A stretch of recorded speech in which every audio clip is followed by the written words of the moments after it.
What's up, people? This is Platinum Style Auto Body, showing you guys right here. We got a new car. This one we didn't really do too much to it, but you know, went ahead and added this wing. We removed the badges off this, so now it has like a more slick look. And we just repaired the bottom piece to this bumper and the pieces underneath it.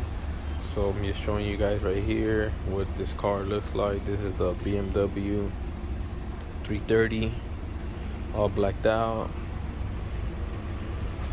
So it has 3 wheels. Besides these things come in, let's see, these are 19s. Come two-tone silver with the black. All the moldings on this one comes out blacked out, so that's kind of cool.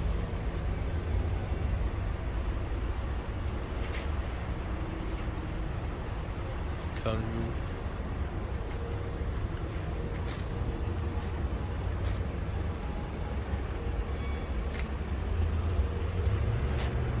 I got the grills are all closed up.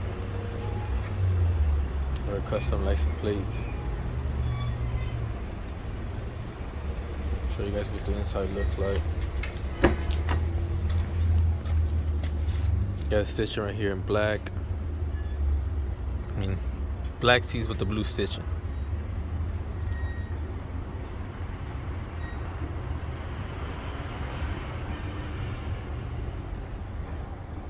This right here is the M package. As you see, super clean. It's pretty much finished it up. We're gonna go ahead and wash it right now.